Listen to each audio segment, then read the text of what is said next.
Oke, selamat siang untuk kita semuanya, rekan-rekan yang terkasih di dalam Tuhan. Selamat bergabung di dalam kelas katekisasi yang kita mulai pada hari ini, tanggal 5 September ya, 2021 jam 1 siang.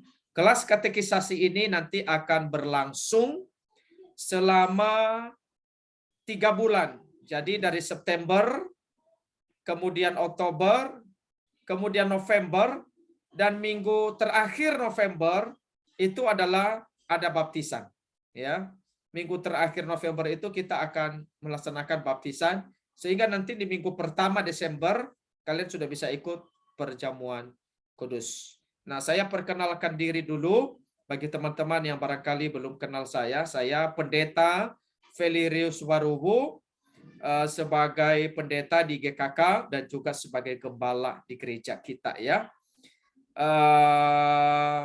Nanti yang mengajar kelas katekisasi ini bukan hanya saya, tetapi ada juga contoh Andi, ada Pak Nathan, ada contoh Lady. Jadi minggu depan nanti sudah ada jadwal seperti yang saya kirim di dalam grup masing-masing. Jadi dari situ nanti kita kalian bisa mengikutinya ya. Nah, kita memperkenalkan diri terlebih dahulu, yaitu menyebutkan nama dan menyebutkan pekerjaan ya. Itu aja, nama, pekerjaannya sekolah atau ibu rumah tangga atau apa gitu ya. Jadi supaya kita saling kenal. Jadi saya persilakan dulu dari ini nih, dari Sunter. Ayo yang di Sunter silakan memperkenalkan diri, silakan. Mary dulu. Silakan memperkenalkan diri. Nama saya Mary, saya masih sekolah. Oke, kelas berapa Mary? Kelas 11. Oke. Ada yang mau ditanyakan kepada Mary? Baik, kalau tidak ada, nggak apa-apa ya. Oke, berikutnya ada David, silakan. Nama saya David Lee. Saya belum kerja, baru lulus. Lulus SMA atau kuliah? SMK. Oh, kamu baru lulus kelas 3 SMK ya kemarin bulan 7 ya? Iya. Oke, baik. Oke David, terima kasih. Kemudian ada dari Sunter lagi. Ini nih yang II ya, ini saya perkenalkan II ini ya. II ini adalah II Cynthia ya. Cynthia Kontesia Wibowo ya. Ini II ini saya jelasin sedikit ya. II ini ya sudah hampir 3 kali ikut kelas katekisasi ya II ya. Ya, jadi II ini rindu belajar ya. Dia pingin dengar, dia pingin bersama-sama dengan kita. Ini satu hal yang sangat bagus dan II ini masih belum dibaptis, tapi rencana nanti akan juga mau dibaptis ya. Jadi kita doakan. Nah, saya perkenalkan lagi yang duduk itu ya, ada bapak-bapak itu ya. Nah, itu adalah papanya Yongki ya, papanya Yongki yang ada di Sunter. Nah, itu yang angkat tangan itu ya. Bapaknya Yongki, dia juga ikut kelas katekisasi bersama dengan kita, dia juga belum dibaptis dan dia rindu dibaptis ya. Itu papanya Yongki itu. Nah, kemudian silakan yang muda-muda lagi memperkenalkan diri, yaitu di sini ada Cleo, silakan. Ya, nama saya Cleo, saya masih sekolah kelas 2. Oke. Baik. Cleo, apakah sudah cukup kenal ini teman-teman semua atau baru kenal semua? Kalau yang itu sih pernah lihat, tapi nggak ngobrol gitu. Oke. Baik, jadi saya berharap ya di dalam kelas katekisasi ini teman-teman nanti saling kenal. Kenapa? Karena kita ini satu keluarga. Kita ini bukan beda rumah ya, beda rumah maksudnya beda gereja, enggak. Kita ini satu gereja, satu keluarga rohani, sehingga kita belajar untuk saling mengenal ya, supaya minimal kalau kita ketemu di jalan bisa saling sapa atau ada sesuatu kita bisa saling mendoakan. Jadi itu gunanya saling mengenal dan Tuhan juga menganjurkan kita itu supaya kita kenal, saling mengasihi, saling mendoakan, saling melayani satu dengan yang lain. Makanya perkenalan itu penting ya. Kemudian ada Audrey, silakan Audrey. Halo, aku Audi, masih sekolah kelas 10. Iya. Audrey kelas 10, kalau rekan-rekan kenal itu Ci Susi, nah ini adalah anaknya ya, Audrey. Oke, selamat bergabung ya Audrey. Iya, Musa. Oke, kita sekarang beralih ke Dela. Silakan Dela. Halo, aku Dela, aku masih kelas 9. Baik. Oke Dela, selamat bergabung juga ya. Masih kelas 9, ini adalah anaknya Cimimi atau Komingming ya. Yang suka main pingpong papanya bersama dengan Pak Nathan ya. Supaya bisa kenal. Oke, silakan Sela. Hai semuanya, nama aku Sela, masih sekolah kelas 2 SMA. Oke, baik. Terima kasih. Sela ini juga adalah anaknya Ciuri ya, atau Pak Sinambela yang juga mamanya pernah jadi majelis di gereja kita ya. Oke, ada satu lagi ya. Tadi ada perkenalkan II ya, II Cynthia. Nah, ini ada suaminya di sampingnya. Nah, ini halo Asuk. Ya, senang lihat Asuk bisa bergabung dengan kita di dalam kelas katekisasi ya. Jadi kita doakan dengan kelas ini semua kita di sini bisa bertumbuh bersama-sama. Oke ya. Nah, saya mau share dulu, saya punya bahan. Setelah itu kita doa, baru kita memulai ya.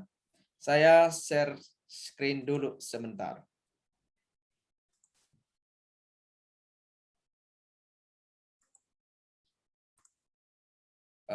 Oke, ini belum.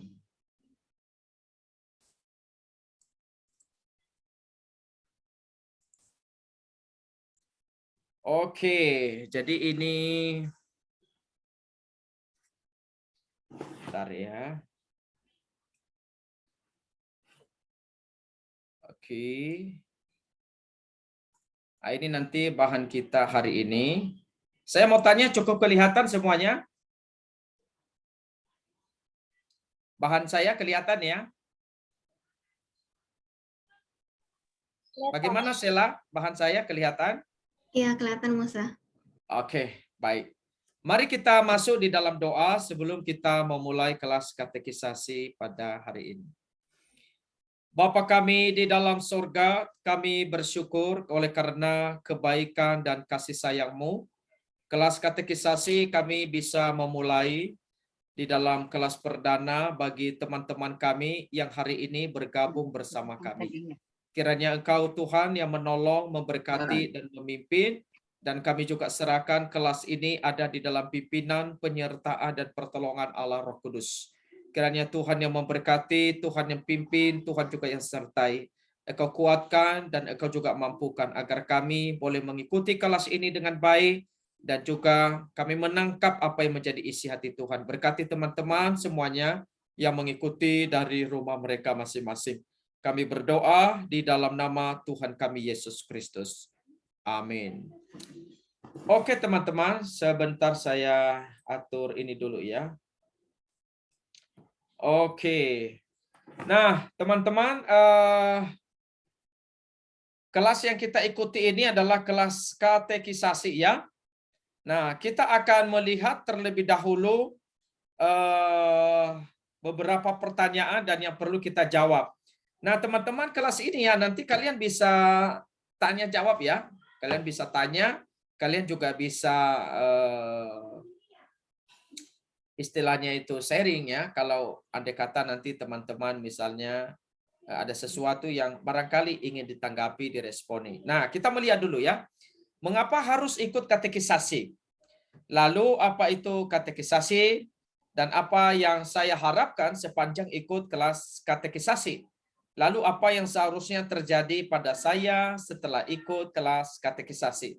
Sebelum kita masuk ke dalam bahan, jadi kita perlu belajar tentang hal ini dulu. Nah, kita akan melihat teman-teman mengapa harus ikut kelas katekisasi. Nah, kelas katekisasi ya. Katekisasi ini adalah sebenarnya suatu diskusi pendalaman iman Kristen melalui tanya jawab. Ya, jadi katekisasi itu adalah memberi ruang untuk tanya jawab tentang iman kita.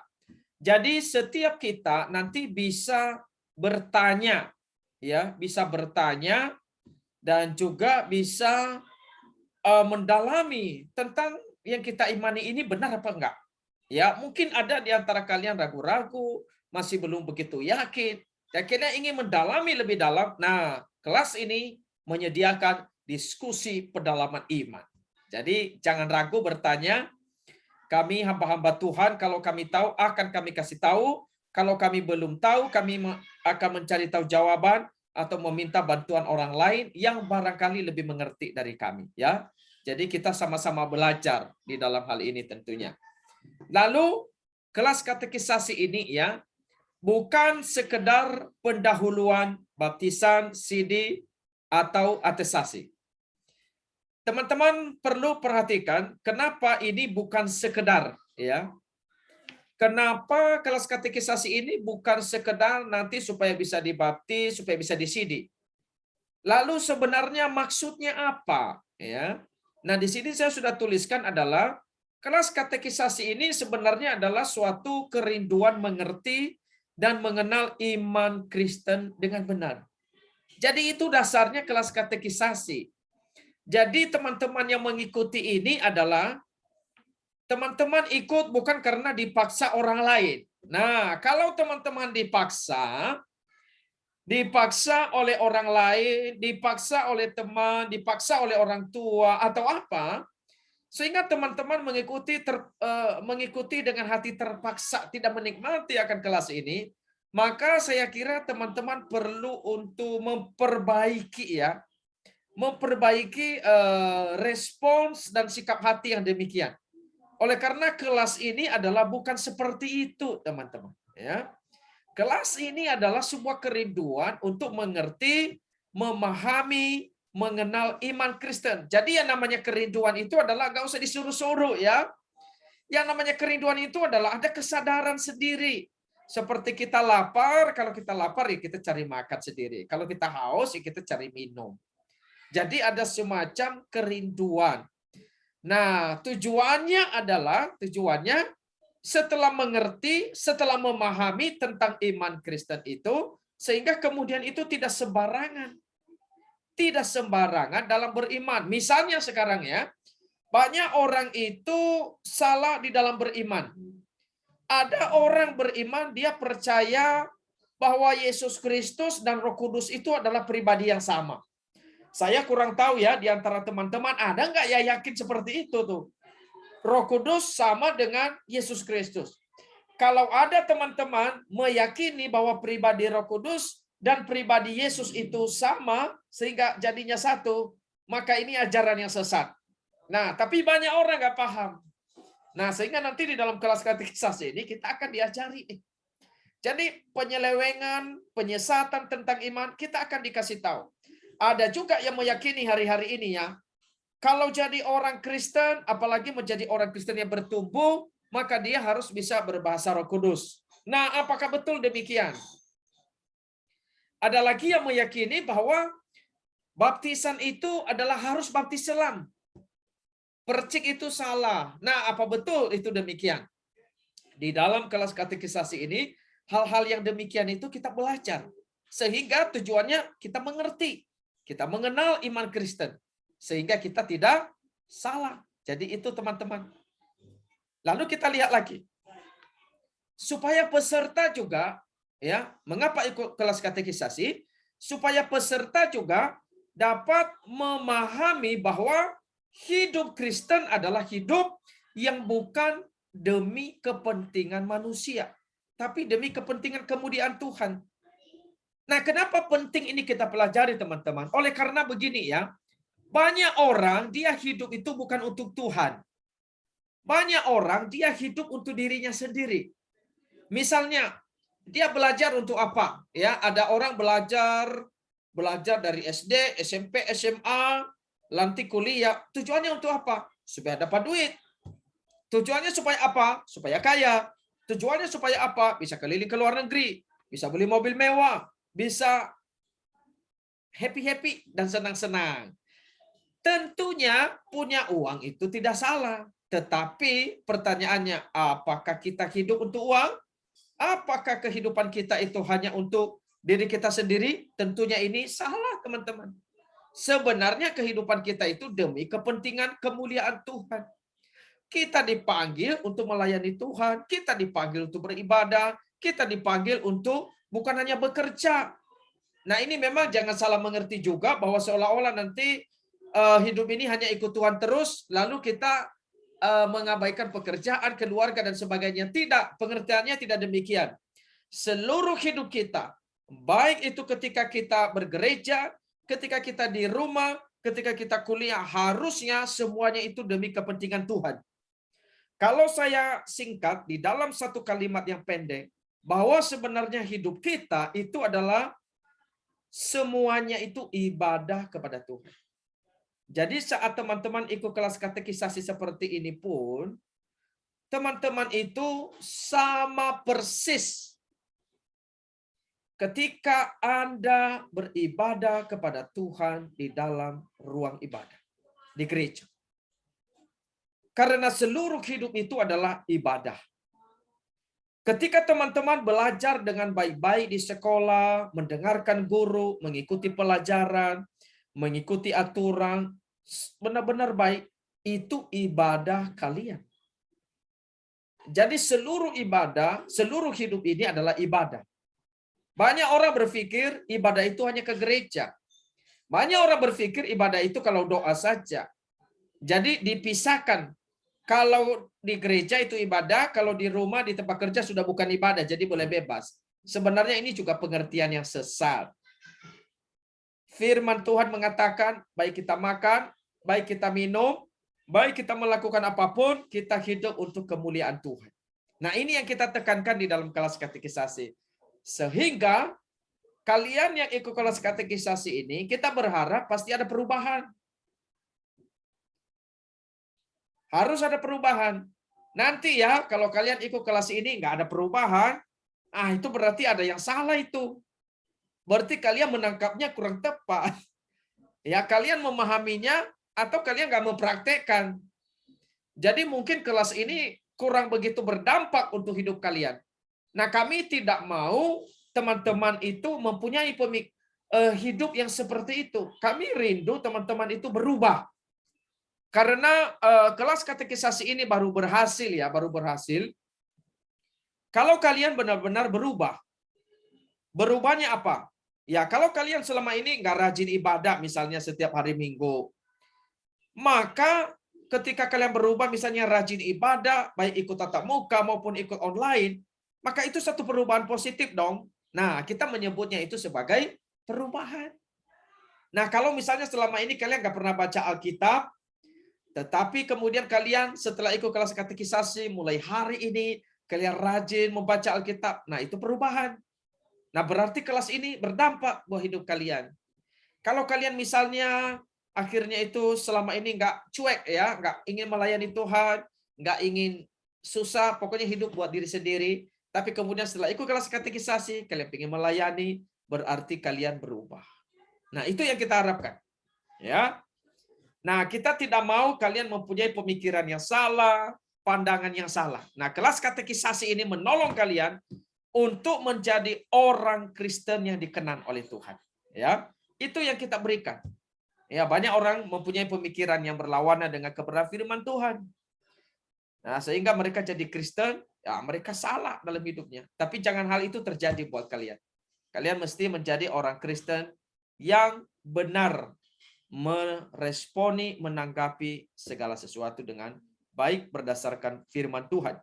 Nah, kita melanjutkan teman-teman. Dasar pelayanan, ini apa ini? Dasar, bentar ya. Sorry. Saya klik malah. Dasar pelaksanaan katekisasi, teman-teman. Nah, dasarnya adalah karena iman Kristen bukanlah iman fanatik buta. Iman Kristen adalah iman yang bisa dipertanggungjawabkan, ya. Itu dasarnya. Jadi melalui katekisasi setiap jemaat mengerti dengan tepat panggilan, tanggung jawab, dan apa yang dia peroleh dalam kehidupan bergereja dengan tepat. Dengan demikian Anda bisa menjalankan kehidupan iman dengan tepat karena berdasarkan pengertian firman yang mendasar dan baik. Jadi inilah dasarnya. Iman Kristen itu bisa dipertanggungjawabkan. Ya, iman Kristen itu bisa dikritisi, bisa diteliti, bisa di riset ya begitu ya. Jadi bisa di dalam pengertian itu kalau kita nggak bisa terima, kita bisa bertanya, kita bisa tanya jawab, bisa diskusi. Nah itulah iman Kristen ini. Jadi kekristenan itu adalah salah satu agama atau kalau boleh dikatakan satu-satunya agama yang tidak menutup diri dari semua kritikan, dari segala bentuk yang mencoba membuktikan kebenaran kekristenan. Tetapi sampai hari ini teman-teman, kalau kita perhatikan bahwa tidak ada satupun yang bisa menggagalkan kebenaran Alkitab. Seluruh isi firman Tuhan itu benar. Baik mereka yang tidak suka dengan Yesus, tetapi tidak bisa membuktikan dengan begitu tepat bahwa Yesus itu bukan Allah, nggak bangkit dari kematian, nggak mati di kayu salib. Mereka nggak bisa bantah.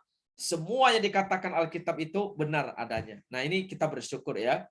Jadi itulah iman kita itu satu iman yang sangat luar biasa.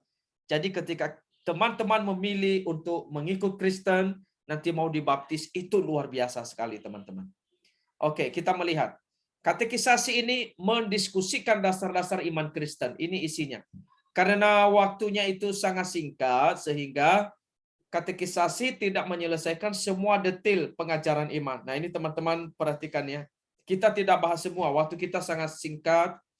Tetapi minimal kelas ini memberikan dasar-dasar iman yang paling penting supaya teman-teman bertumbuh melayani Tuhan demi kemuliaan Tuhan. Nah, dasar-dasar yang iman yang kita bikin ini kita sudah pikirkan betul-betul. Nanti di dalam kelas ini kami pakai buku ini. Buku Katekismus Heidelberg, ya, pengajaran agama Kristen. Nah, buku ini nanti yang akan kita pakai sepanjang kita kelas. Bukunya belum bisa kami bagikan ya, karena teman-teman ada di rumah. Mungkin nanti minggu depan bisa ambil di gereja ya. Buku ada yang bentuk gini, ada satu bentuk lagi tapi mirip isinya ya. Jadi buku ini nanti yang kita pakai ya.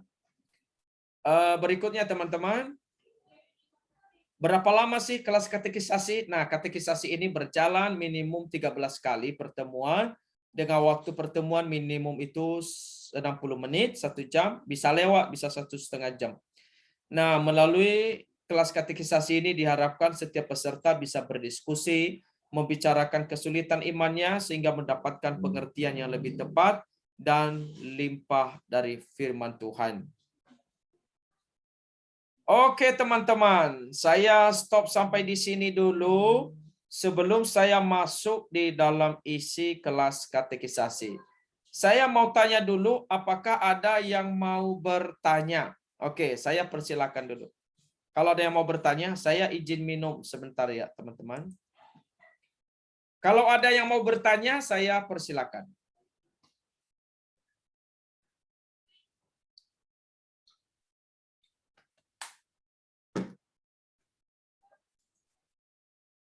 Apakah ada yang mau bertanya?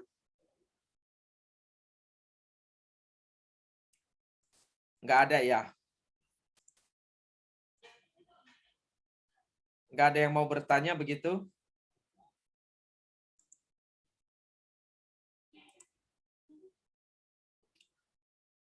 Oke, kalau tidak ada yang mau bertanya, saya akan melanjutkan kelas kita ini ya. Oke, saya akan melanjutkan.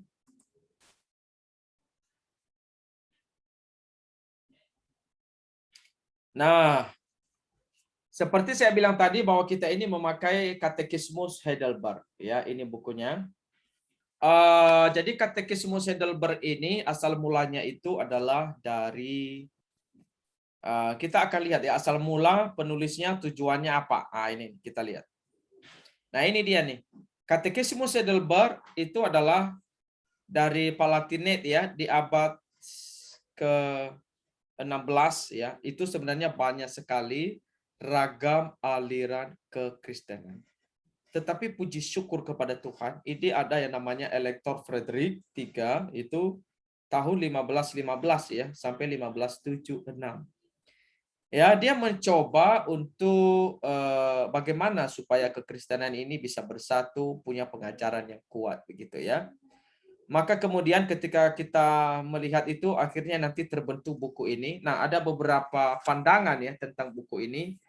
Yang pertama kalau kita lihat itu dari pandangan tradisional penulis buku ini ditulis oleh Zacharias Ursinus ya. Di sini memang ada namanya tuh, Zacharias Ursinus ya ini, Zacharias Ursinus. Penulis buku ini. Jadi buku ini udah 400-an tahun loh. Ini salah satu buku katekismus terkenal di dunia. Ya, nanti kita akan lihat bagaimana buku ini cukup terkenal. Ya, ditulis oleh Zacharias Ursinus dan Caspar Olevianus. Nah, pandangan terkini bahwa buku ini sebenarnya ditulis oleh tim kerja yang terdiri dari 3 kelompok, yaitu ada dosen teologi, ada para pengawas, dan beberapa hamba Tuhan terkemuka di gereja Palatinate, ya, dari tahun yang 1515 tadi itu ya. Oke, buku ini bertujuan sebagai ekspresi kesatuan konfesional, mempersatukan beberapa kelompok Protestan yang berbeda di Palatinate, tetapi juga untuk kita hari ini. Ya, jadi buku ini menyatukan kita di dalam iman. Ya, kita boleh beda gereja, tetapi dasar iman kita sama. Nah, itu maksudnya. Boleh beda gereja dengan orang lain, tetapi iman kita sama di dalam Kristus. Nah, buku ini membantu kita untuk setiap gereja kita, gereja yang lain yang memakai buku ini, yang mengajarkan firman Tuhan, kita punya iman yang sama, ya dasarnya. Oke, ini dia foto daripada Zacharias Ursinus. Ya, yang kedua itu Caspar Olevianus ya. Oke, berikutnya kita akan melihat ya tujuan daripada penulisan buku ini ya. Ini adalah sarana pengajaran. Ya, mengajar anak-anak tentang doktrin. Ya, ini doktrin yang penting. Juga kemudian memberi pedoman standar bagi para hamba Tuhan untuk mengajar orang Kristen pada umumnya. Ya, itu tujuan daripada buku ini. Kemudian itu adalah mempersatukan kelompok Protestan, kelompok gereja yang berbeda-beda. Ini saya percepat saja. Nah, buku ini sudah diterjemahkan lebih dari 35 bahasa, lebih dari 100 buku yang berkaitan dengan KH terjual tiap tahunnya. Lalu KH adalah katekismus yang paling berpengaruh dan diterima oleh semua kalangan yang luas dibandingkan dengan katekismus lain ya di era reformasi. Lalu Synod of Dort ya 1618 1619 menerima katekismus ini ya yang kita baca ini ya, mereka terima sebagai satu dari 3 forms of unity dan merekomendasikan setiap pengajar untuk mendorong para murid tidak hanya dengan bahasa yang ramah tapi juga memberikan hadiah kecil bagi mereka supaya mereka belajar buku ini. Ya, luar biasa. Lalu di Indonesia bagaimana? Nah, KH di Indonesia itu abad ke-17 dibawa orang Belanda ya. Jadi tahun 1623 terjemahan pertama dalam bahasa Melayu Indonesia terbit. Nah, buku ini ya terbit. Sebelum terjemahan Injil Matius dalam bahasa yang sama. Ya, jadi buku ini lebih duluan, luar biasa loh ya. Lalu abad ke-19, abad 20 sebagai kecil utusan izin Belanda itu dan pendeta Protestan yang masih menggunakannya ya. Mereka memakai juga oleh para cending, gereformed, kereken di Jawa Tengah dan Sumba dan badan-badan serumpun di Sulawesi Selatan dan pedalaman Papua ya. Sejumlah besar gereja Indonesia menyebutkan KH sebagai satu rujukan standar doktrin iman Kristen yang dianut, termasuk di tempat saya pernah kuliah, yaitu di STT-RI. Jadi buku yang kita pegang ini satu buku yang sangat luar biasa sekali. Nah, jadi teman-teman, kita belajar hari ini, nanti kita baru masuk isinya nih. Ini baru pembukaan loh. Jadi belum masuk isinya. Saya nanti baru masuk isi habis ini. Jadi ini kita sampai pembukaan tadi kelas katekisasi, sekarang bukunya udah.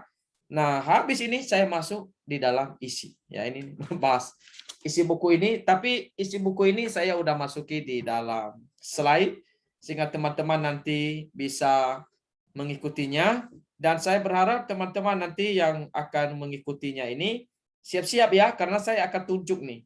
Jadi untuk membacakan apa yang tertera nanti di layar ya. Jadi bukan hanya saya yang ngobrol, sekarang kita gantian ya, teman-teman bisa ngobrol juga. Oke, apakah ada yang mau ditanyakan? Saya persilakan dulu, kalau ada yang mau ditanyakan silakan.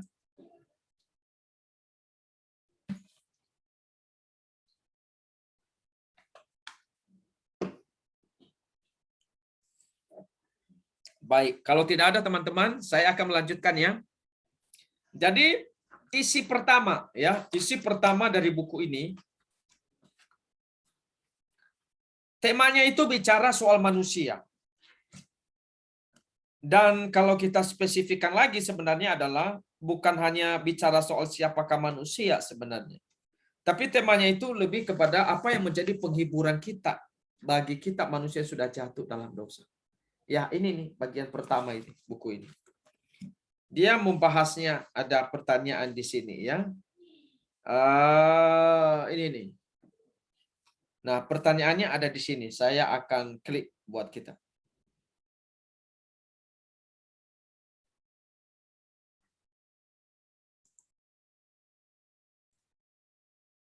Oke. Saya persilakan ya. Saya persilakan Sela. Silakan baca Sela. Pertanyaannya dulu aja. Pertanyaannya, apakah satu-satunya penghiburan saudara, baik pada masa hidup maupun pada waktu mati? Oke, menurut Sela apa Sela?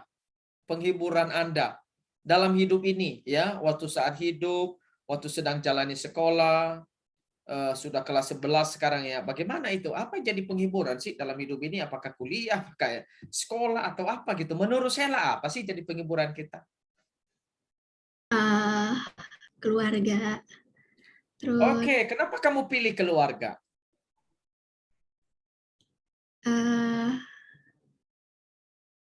karena mereka yang ngehibur kalau misalnya lagi sedih. Tapi Oke. kadang bisa juga kalau misalnya doa ke Tuhan Yesus, kalau misalnya lagi benar-benar sedih sampai nangis-nangis, itu Nah. juga kadang bisa senang. Oke, nah oke, jadi kamu ada dua ya, keluarga dan juga berdoa sama Tuhan Yesus ya. Oke, saya ingin perdalam sedikit karena kita ini ya, supaya teman-teman yang lain juga bisa ngikut. Pertanyaannya begini, bagaimana kalau misalnya kamu udah nggak ada keluarga? Penghiburan kamu apa?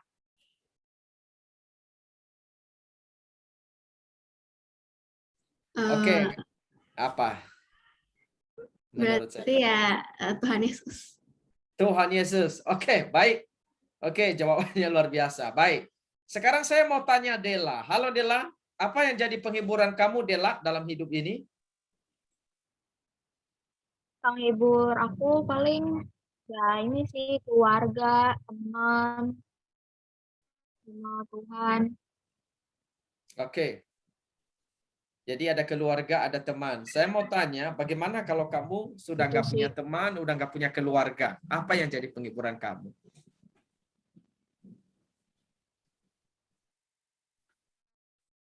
Menurut Dela apa? Menurut aku penghiburan aku sih keluarga, Tuhan, sama teman. Oke, baik. Nggak apa-apa. Ya, nanti kita akan diskusikan. Saya mau tanya satu lagi, yaitu adalah Cleo. Menurut Cleo, apa yang jadi penghiburan kamu di dalam kehidupan ini?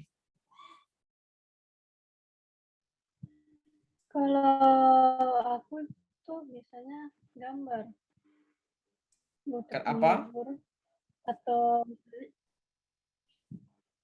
gambar Ya, sama gambar. doa sama Tuhan. Sorry, saya kurang mendengar. Sorry. Iya, Iya. Oke, silakan. iya menggambar untuk aku sama biasanya doa. Kamu suka hobi gambar begitu? Iya, Oke, baik. Ternyata kamu hobi menggambar ya. Jadi kamu kalau menggambar itu bisa menolong kamu sehingga kamu bisa terhibur ya. iya. Oke, kamu punya karya menggambar? Apakah pernah posting misalnya di mana gitu? Atau masih belum? Belum sih untuk sekarang. Baik. Tapi Jadi teman kedepannya pasti mau akan posting begitu, mau di ya. oke, dipublikasikan ya. Bagus, bagus. Ya, ini salah satu hal yang baik. Nah, oke teman-teman, saya coba sedikit untuk membawa kita bisa memahami ya. Jadi penghiburan tiap orang itu bisa beda-beda memang. Ada yang keluarga, ada teman, mungkin yang udah menikah itu bisa istrinya atau bisa suaminya, atau bisa juga sahabat, atau mungkin jalan-jalan, atau punya sesuatu, misalnya entah punya rumah, punya mobil, atau punya mungkin juga ada yang punya pacar begitu ya, dia melihat ini penghiburan buat dia. Nah, tiap orang itu memang beda-beda. Tetapi saya ingin mengatakan begini teman-teman, bagaimana kalau kita kehilangan apa yang kita miliki dari dunia ini, misalnya Ayub, dia kehilangan hartanya, dia kehilangan 10 anaknya, akhirnya dia tinggal sendiri dan istrinya. Bagaimana kalau hal itu terjadi misalnya pada kita? Suatu saat kita kehilangan keluarga kita kehilangan benda-benda yang kita punya, kita bangkrut, atau kita misalnya sakit. Bagaimana kalau itu semua kehilangan? Siapa yang jadi penghiburan kita? Nah, teman-teman, mungkin pertanyaan ini masih jadi mengawang-awang begitu ya. Tetapi saya waktu merenungkan, ini pertanyaan paling penting loh di dalam hidup ini. Pertanyaan paling penting. Kenapa? Mungkin pada saat hidup kita lancar, nggak pernah mempertanyakan pertanyaan ini. Teman-teman mungkin juga nggak memikirkannya apa itu penghiburan kita. Tapi kemudian ketika kita hadapi kesulitan ya teman-teman, kita mulai mungkin baru nyadar. Jadi apa sih sebenarnya yang jadi sukacita saya? Apa sih yang sebenarnya menjadi ini buat saya nih agar saya bisa menghadapi akan dunia ini? Nah, ternyata ya firman Tuhan itu memberi jawaban yang sangat berbeda buat kita. Nah, jawabannya kalau kita lihat nanti buku ini menuntun kita. Di dalam buku ini kita akan dikasih tahu sebenarnya apa sih jadi penghiburan kita. Nah, penghiburan kita ya dari buku ini, nah, dia menjelaskan. Dan ini sesuai firman Tuhan. Saya persilakan Sela untuk membaca jawabannya, silakan. Bahwa aku dengan tubuh dan jiwaku baik pada masa hidup maupun pada waktu mati. Bukan milikku, melainkan milik Yesus Kristus, Juru Selamatku yang setia. Dengan darahnya yang tak ternilai harganya, dia telah melunasi seluruh utang dosaku dan melepaskan aku dari segala kuasa iblis. Berikutnya, silakan lagi. Sebentar ya. Saya lanjut lagi sebentar. Sebentar. Oke. Oke, Dia ini juga lanjutannya. Dia Ya, juga silakan. memelihara aku sehingga tidak sehelai rambut pun jatuh dari kepalaku di luar kehendak Bapa yang ada di surga. Bahkan segala sesuatu harus berguna untuk keselamatanku. Karena itu juga oleh Roh-Nya yang kudus, dia memberiku kepastian mengenai hidup yang kekal dan menjadikan aku sungguh-sungguh rela dan siap untuk selanjutnya mengabdi kepadanya. Oke, teman-teman. Jadi coba perhatiin ya. Jawaban dari buku ini sangat berbeda dari yang kita pikirkan. Ya. Coba kita lihat, amati pelan-pelan sebentar ya. Pelan-pelan sebentar. Saya kembaliin ke belakang. Ya, di sini dikatakan ya. Jadi yang menjadi penghiburan kita itu, di sini dikatakan bahwa aku dengan tubuh dan jiwaku ya. Baik pada masa hidup maupun pada waktu mati. Nah, ini mari kita cerna ya. Ini nggak usah pelan-pelan dulu, santai dulu nih, karena ini perjalanan ini masih panjang. Nah, saya mau kasih tahu dulu, pertanyaan ini cukup banyak loh. Ini 129. Hari ini saya sampai 11.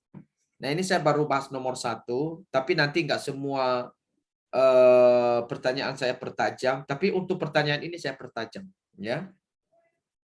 Jawabannya di sini teman-teman ya. Penghiburan kita adalah bahwa kita dengan tubuh, dengan jiwa kita, baik masa hidup maupun waktu mati, ya, bukan milik kita, melainkan milik Yesus Kristus, Juru Selamat kita. Nanti kita akan memikirkan, kenapa menjadi milik Yesus itu penghiburan kita paling besar.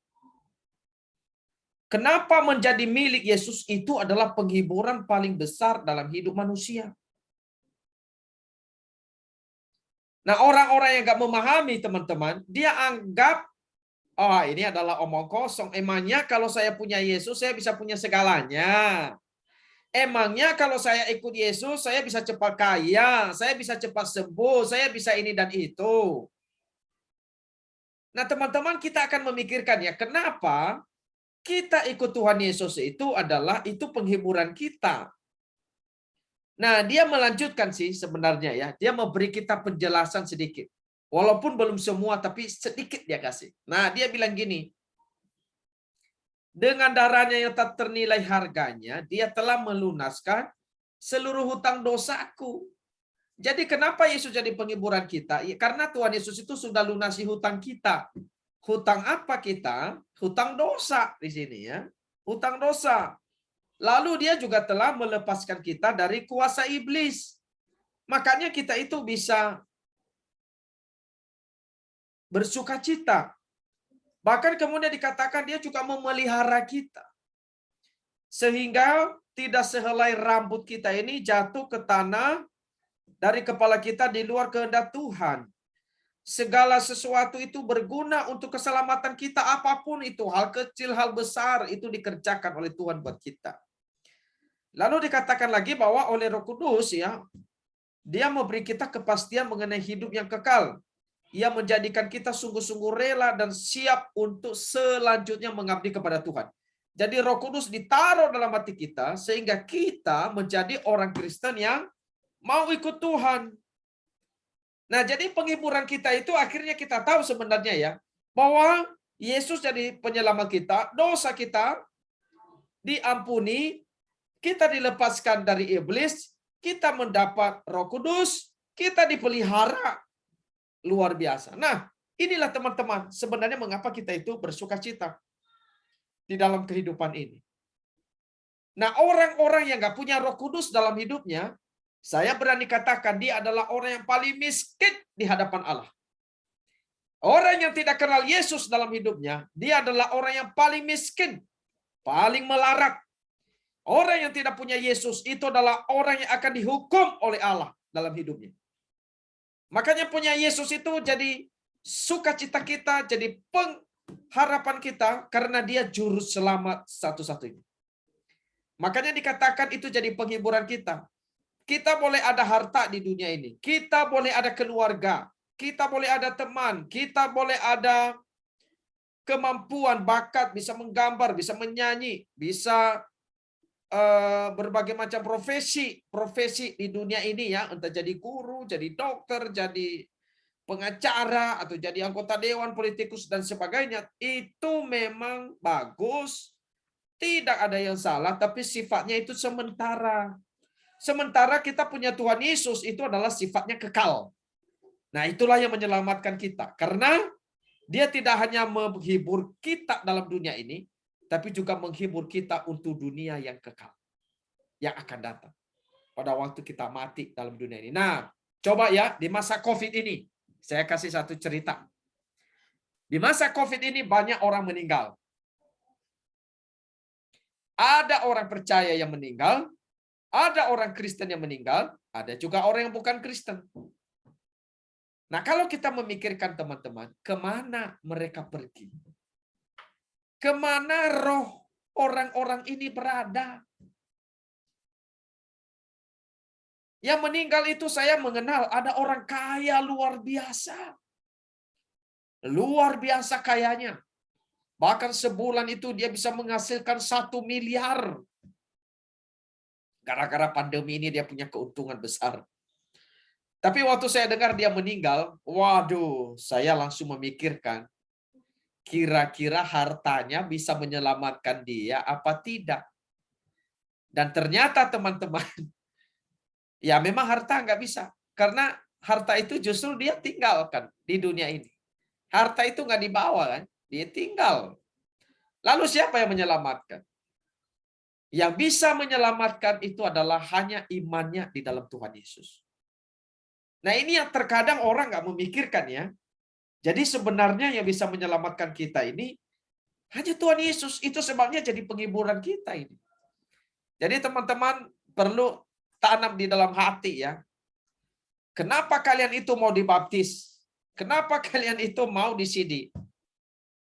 Karena kalian ingin betul-betul membuktikan. Kalian itu pengikut Yesus. Maka teman-teman yang hari ini mengikuti kelas ini, ambil satu tekad, saya mau belajar. Saya mau ikut Tuhan sungguh-sungguh. Saya tidak mau setengah hati. Saya tidak mau hanya sekedar ikut kelas ini dengar-dengar dan berlalu begitu saja. Jangan teman-teman. Saya boleh katakan jangan. Ya. Jangan bilang, udahlah saya nanti dibaptis besok-besok aja. Udahlah, kayaknya belum terlalu penting untuk saya menyatakan iman saya kepada Tuhan. Jangan cepat-cepat ambil perkataan yang seperti itu. Karena kalau kita lihat seperti hari ini, bahwa yang bisa menyelamatkan kita itu hanya Tuhan Yesus loh. Ini saya bacakan satu ayat ya, ada beberapa ayat nih di dalam buku ini ya. Di sini dikatakan bahwa tidak ada seorang pun di antara kita yang hidup untuk diri kita sendiri. Dan tidak ada seorang pun yang mati untuk diri kita sendiri. Hidup kita itu adalah kalau kita hidup untuk Tuhan. Dan kalau kita mati, maka kita mati juga untuk Tuhan. Jadi baik hidup kita atau mati kita adalah milik Tuhan.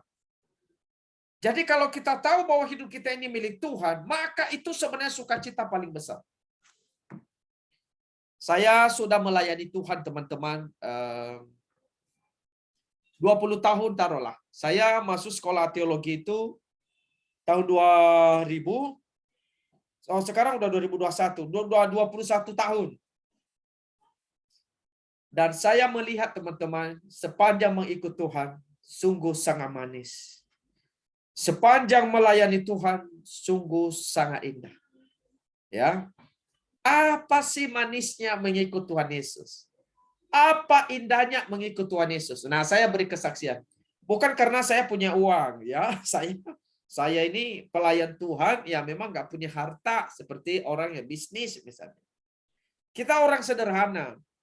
Tapi yang bikin kita bahagia bukan dari apa yang kita dapat dari dunia ini. Tetapi kita bisa melihat hidup ini dari sudut pandang Tuhan. Itu yang berbeda. Jadi kita bisa melihat hidup ini bukan lagi dari kacamata kita yang seringkali kita banyak nggak puas dalam hidup. Kita lihat muka kita, kenapa hitam nih begini? Aduh, kok hidung saya ini kurang mancung gitu ya. Aduh, kok mata saya itu kurang sipit ya, kok agak besar. Kalau kita amati semua, banyak hal kita nggak puas. Mungkin juga ada orang berpikir, aduh kenapa ya penghasilan saya cuma segini-segini terus nggak nambah-nambah. Kalau kita memperhatikan hidup dari sisi begitu, kita nggak pernah puas loh dalam hidup ini. Yang ada itu adalah sungut-sungut, tidak bersyukur. Tapi beda sekali kalau kita dalam Tuhan, teman-teman. Justru kita melihat hidup ini dengan cara pandang yang berbeda. Mau banyak, mau dikit, selalu kita bersyukur. Jadi itu sukacitanya. Ketika kita hadapi kesulitan, hadapi sakit, hadapi pergumulan, Kita tahu kita punya Tuhan, kita punya Bapa, kita punya Gembala yang begitu mengasihi kita. Saya bukan orang yang tidak menghadapi banyak kesulitan. Saya juga hadapi banyak kesulitan. Kesulitan di dalam studi, kesulitan di dalam kuliah, kesulitan di dalam keluarga, kesulitan di dalam pelayanan, kesulitan-kesulitan yang ada yang seringkali bisa datang tanpa diundang, ya. Tiba-tiba. Tetapi teman-teman, Tuhan itu sungguh baik. Saya berani katakan Tuhan kita itu Tuhan sangat baik. Itu penghiburan saya. Itu penghiburan satu-satunya dalam hidup saya adalah Tuhan Yesus. Nah, saya merindukan teman-teman juga punya penghiburan, yaitu hanya Tuhan Yesus. Ya. Kita boleh saja dapat penghiburan dari keluarga, tapi itu sementara. Ya. Penghiburan yang sejati dari Tuhan. Seperti yang kita renungkan hari ini. Itu sebabnya teman-teman, kita terus menjaga akan hal ini ya. Nah, kita akan melihat sekarang. Saya minta Dela untuk membacakan hal ini. Silakan Dela. Pertanyaannya, Iya, dan jawabannya sekalian. satu-satunya penghiburan yang nomor 2 ya, maaf. Ya, nomor 2. Tanya berapa pokok yang perlu saudara ketahui supaya dengan penghiburan ini saudara hidup dan mati. Oke. Silakan jawabannya. Jawabannya 3 pokok. Pertama, betapa besarnya dosa dan sengsaraku. Kedua, bagaimana aku mendapat kelepasan dari semua dosa dan kesengsaraku. Ketiga, Oke. bagaimana aku harus bersyukur kepada Allah atas kelepasan yang demikian itu. Oke. Jadi tadi saya sudah bicara bahwa penghiburan kita itu hanya di dalam Tuhan ya. Nah, untuk kita lebih memahami penghiburan dalam Tuhan itu adalah sebuah penghiburan yang betul-betul kita butuhkan. Lalu apa hal-hal yang perlu kita pelajari supaya betul-betul kita paham, kita tahu bahwa memang penghiburan dari Tuhan Yesus itu betul-betul penghiburan yang kita butuhkan, betul-betul sukacita yang kita perlukan, betul-betul kita butuh, kita perlu, kita harus memilikinya, harus mendapatkannya. Nah, apa itu? Nah, ada 3 pokok ya. Di sini sudah diuraikan 3 pokok itu. Nanti kita harus tahu bahwa kita ini orang berdosa, bahwa dosa kita itu besar. Jadi kalau kita tahu diri kita orang berdosa, kita pasti akan merasa saya butuh diselamatkan. Sama seperti orang sakit ya. Kalau kamu merasa kamu sakit gigi misalnya ya, kamu betul-betul rasa, waduh yang sudah rasa sakit gigi itu ya gimana rasanya sakitnya. Dan engkau pingin ditolong oleh dokter. Nah, kalau engkau sadar dulu aku sakit gigi dan pingin ditolong, dan ketika engkau ketemu dengan dokter dan dia berkata, kamu tenang, saya akan tangani, dan kemudian kamu disembuhkan. Kamu baru tahu betapa pentingnya dokter dalam hidup. Nah, demikian juga. Kalau kita sadar, kita ini orang berdosa, betapa besarnya dosa kita, maka pasti teman-teman, kita akan tahu Tuhan Yesus itu benar-benar penghiburan kita. Makanya yang kita pelajari di bagian pertama ini ya, saya nanti ingin membawa kita untuk menyadari bahwa kita ini orang berdosa. Ya, saya akan menuntun teman-teman untuk menyadari hal ini. Saya nanti akan mulai. Ya, ini saya belum ini dulu, ini baru pembukaan. Tapi nanti saya akan bawa kita bahwa semua kita itu berdosa, bahwa semua kita itu butuh Tuhan Yesus. Ya, bahwa semua kita ini butuh anugerah dari Tuhan Yesus untuk menolong kita. Sehingga betul-betul nanti kita itu rindu sekali, butuh sekali penghiburan dari Tuhan. Ya, oke, saya akan memulai. Ya, kita akan melihat pertanyaan yang ketiga dulu. Sebelum kita masuk. Ya, silakan Cleo membacakannya. Pertanyaan, dari mana saudara mengetahui sengsara saudara? Jawaban, dari hukum Taurat Allah. Sebab tidak seorang pun yang dapat dibenarkan di hadapan Allah oleh karena melakukan hukum Taurat. Karena justru oleh hukum Taurat orang mengenal dosa. Oke, teman-teman. Kita mulai ya. Jadi, kenapa sih kita itu butuh penghiburan? Nah, firman Tuhan selalu sadarkan kita bahwa sebenarnya kita ini adalah ada orang kita ini sengsara. Dari mana kita tahu kita sengsara? Itu adalah dari firman Tuhan. Firman Tuhan itu memberitahukan kepada kita bahwa kita ini adalah tidak seorang pun yang dapat dibenarkan di hadapan Allah karena melakukan hukum Taurat, ya. Dari hukum Taurat kita mengenal itu dosa. Dosa itu adalah sebuah ketidaktaatan kepada Tuhan. Dosa itu adalah sebuah hal di mana kita enggak menaati Allah, tidak menyembah Allah, tidak melayani Allah, tidak mengasihi Allah. Itulah yang terjadi pada kita. Pertanyaan 4 ya. Silakan dulu pertanyaan 4. Saya minta David untuk membacakan. Silakan David. Pertanyaan. Apa yang dituntut hukum Taurat Allah dari kita? Jawaban. Itu diajarkan Kristus kepada kita secara ringkas dalam Matius 22 ayat 37-40. Kasihanilah Tuhan Allahmu dengan segenap hatimu, dengan segenap jiwamu, dengan segenap akal budimu, dan dengan segenap kekuatanmu. Itulah hukum yang terutama dan yang pertama. Dan hukum yang kedua yang sama dengan itu ialah kasihilah sesamamu manusia seperti dirimu sendiri. Pada kedua hukum inilah tergantung seluruh hukum Taurat dan kitab para nabi. Iya, terima kasih. Dari hukum Taurat kita kenal bahwa kita ini begitu sengsara, bahwa kita ini mengenal tentang dosa, ketidaktaatan kita. Nah, ini nih. Tuhan Yesus ya, Tuhan Yesus itu ajarkan kepada kita, yaitu adalah supaya kita itu mengasihi sesama.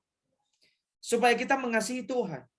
Pertanyaannya sebenarnya sederhana. Apakah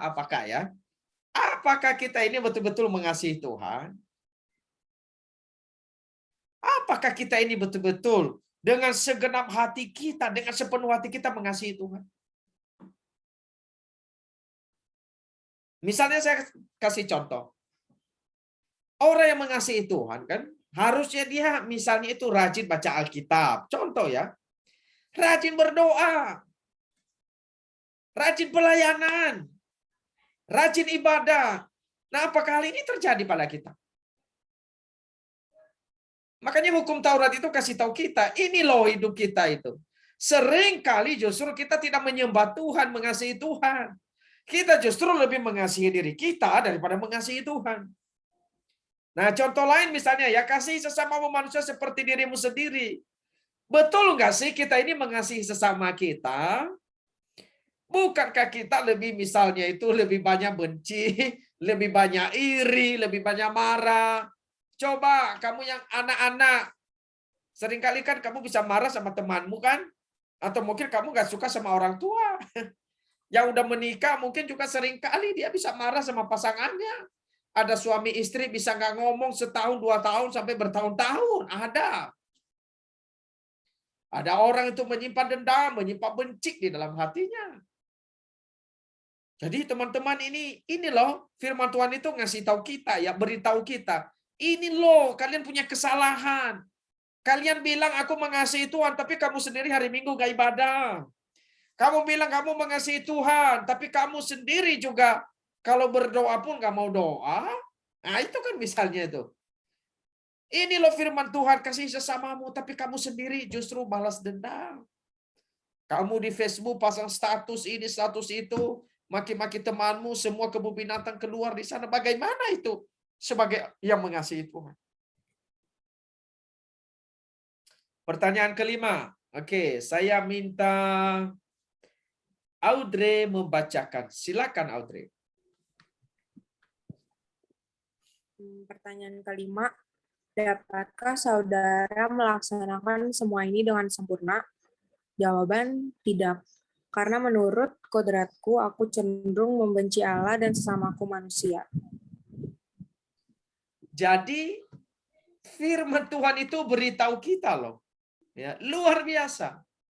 Jadi ternyata kita itu ya, menurut kodratnya, sebenarnya kita itu lebih membenci Allah dan membenci sesama kita. Saya mau tanya, ada yang nggak setuju nggak dengan bagian ini? Mungkin ada yang berkata, "Oh, enggak Pak Felix, saya ini selalu mengasihi Tuhan. Selalu mengasihi sesama saya." Oke, boleh aja kita diskusi.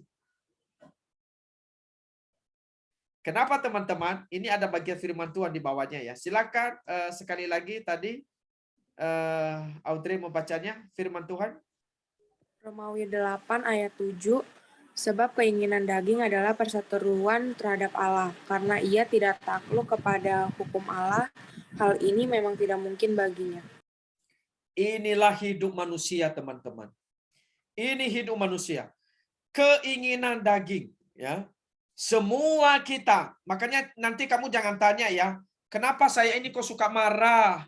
Kenapa saya ini kok suka keluarkan kata-kata kotor, suka mukul orang lain, mukul pasangan. Ya, ada suami bisa pukul istri loh. Ada istri bisa pukul suaminya. Ada anak bisa pukul orang tuanya. Lihat saja tuh di TV ya. Ada orang tua juga bisa bunuh anaknya. Macam-macam ini. Di TV ini kita melihatnya. Ya, apalagi di masa musim corona begini ya, itu banyak sekali permasalahan, pergumulan di dalam keluarga terjadi. Karena apa, teman-teman? Karena manusia hidup dalam keinginan daging. Dan keinginan daging itu adalah sebuah perseteruan terhadap Allah. Jadi manusia itu akhirnya nggak bisa takluk kepada Allah, ya, karena itu tidak mungkin. Karena daging ini nggak mungkin taat pada Tuhan. Karena kita punya natur ini berdosa ini ya, berdosa. Kita akan nanti di bawah ya. Ini pertanyaan ini yang makin membawa kita lebih dalam. Oh, sebenarnya dosa kita itu bagaimana sih? Kita akan belajar ya. Mari kita lihat pertanyaan 6. Sekarang saya meminta Mary untuk membacakan pertanyaan 6. Silakan. Pertanyaan, jadi apakah Allah telah menjadikan manusia begitu jahat dan buruk? Jawaban sekali-kali tidak, tetapi Allah telah menjadikan manusia baik dan menurut gambarnya. Artinya dengan kebenaran dan kesucian yang sejati, supaya manusia dapat mengenal Allah penciptanya secara benar, mengasihinya dengan sebulat hati, dan hidup bersama Dia dalam kebahagiaan yang kekal untuk memuji dan memuliakan Dia. Oke, jadi sebenarnya manusia itu sebelum jatuh dalam dosa, Tuhan jadikan sangat baik loh. Tuhan ciptakan kita begitu berharga, begitu berarti.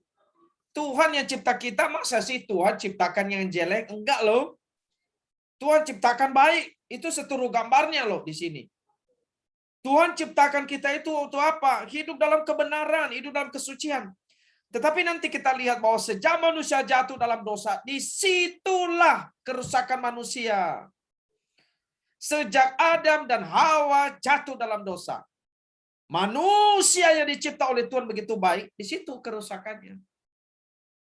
Kerusakannya di situ, teman-teman. Jadi ketika nanti kita ini akhirnya rusak, ya itu dimulai dari sana. Ya, kita punya mbah, kita punya nenek moyang, kita punya asal mula itu yang jatuh dalam dosa, itu Adam dan Hawa ya. Oke, kita lihat dulu pertanyaan yang ke-7. Ya. Saya meminta si ini lagi untuk membacakannya ya. Sela, silakan membaca kembali pertanyaan yang ke-7. Jadi, dari mana asal watak manusia yang seburuk itu? Dari kejatuhan ke dalam dosa dan ketidaktaatan nenek moyang kita, Adam dan Hawa di Taman Firdaus. Di situ tabiat kita menjadi sedemikian buruk, sehingga kita semua dikandung dan dilahirkan. Ini dia, teman-teman, yang bikin kita itu akhirnya tidak taat kepada Tuhan, yaitu adalah karena kita ini sudah jatuh di dalam dosa, khususnya nenek moyang kita, Adam dan Hawa. Makanya kita ini semua berdosa, teman-teman. Asal mulanya dari sana. Maka jangan tanya ya, kenapa hidup saya kok begini? Kenapa papa mama saya kok suka tengkar-tengkar? Kenapa saya kok begini ya, sulit mengampuni? Kenapa saya kok malas sekali? Pinginnya itu hidup bagi diri sendiri. Jangan salah, asal mula itu adalah dari Adam dan Hawa. Makanya manusia setelah berdosa itu susah taat sama Tuhan. Sebenarnya kalau manusia taat ya, dunia ini baik. Tapi masalahnya kan manusia itu nggak mau taat. Itu masalahnya. Coba kalau semua taat, pasti akan baik, teman-teman. Dunia ini aman. Dunia ini penuh dengan kebahagiaan. Tapi itu masalahnya. Karena manusia nggak mau taat. Nah, makanya teman-teman ya, kita akan menyelidiki sebentar ya. Kenapa sih? Apa Tuhan memang ciptakan seperti apa sih manusia ini? Nah, kita lihat dulu pertanyaan yang ke-8. Oke, saya persilakan si Dela membaca. Silakan Dela. Tetapi begitu rusakkah kita sehingga kita sama sekali tidak sanggup berbuat apapun yang baik dan hanya cenderung pada yang jahat saja? Jawabannya ya, kecuali kita dilahirkan kembali oleh Roh Allah. Iya, kita itu begitu jahat. Kita itu begitu berdosa. Nah, sekarang saya mau tanya ya sama kalian. Ada nggak yang hari ini ya, kita ini ada berapa orang nih di dalam Zoom ini? Ada nggak yang berkata, enggak, saya ini orang baik. Saya bukan orang berdosa. Saya orang baik-baik orangnya, orang taat. Enggak, saya nggak membunuh orang kok. Saya nggak menyakiti orang. Hutang-hutang saya bayar. Saya nggak suka marah. Saya sabar orangnya. Tapi apakah dengan melakukan itu lalu kita menyebut diri sebagai orang baik? Teman-teman, saya waktu memikirkan ya, sebenarnya betapa berdosanya loh kita ini. Saya mau tanya kepada Sela. Sela, kamu kalau misalnya hitung ya, berapa kali sehari kamu bikin kesalahan?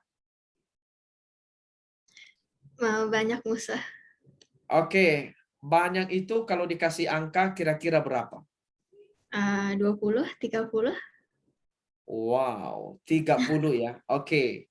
Tidak apa-apa, terima kasih. Tapi kamu bilang 30 ya. Bagaimana kalau saya diskon 3 aja sehari ya? Jadi jangan banyak-banyak ya. Saya kasih 3. Oke. Mungkin teman-teman yang lain juga punya hal yang sama misalnya ya. Mungkin ada yang 10, ada yang 15, ada yang 20. Tadi Sela bilang dia 20, tapi ini zaman diskon. Jadi saya diskon aja lah ya. Jadi 3 lah, taruh 3 sehari misalnya ya.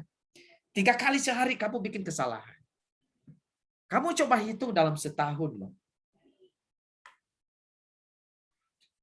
Ketika kamu hitung dalam setahun, kamu tahu ya, itu 365 hari. Dikali 3 itu 1000 lebih. Kita diskon, kita bulatkan, oke lah 1000. Jadi ada 1000 dalam 1 tahun bikin kesalahan. Itu kalau 3 loh. Kalau kamu usianya sekarang 14 tahun, usia 15 tahun, usia 16 tahun, usia 80 tahun, itu berarti kesalahanmu itu kali 1000 ya. Jadi kalau usianya 10 tahun ya 10.000. Seperti saya sekarang usia 41 tahun, berarti udah 41.000 kesalahan saya. Kalau ada orang usianya 50, udah 50.000. Itu dosa loh. Itu kesalahan loh. Itu pelanggaran loh. Sebagai anak, dia hitung pelanggarannya sama orang tua. Pasti banyak. Orang tua bilang, nak, tolong dong. Kamu setiap bangun, beresin tempat tidur.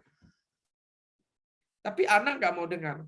Setiap bangun nggak pernah beresin tempat tidur. Itu udah kesalahan.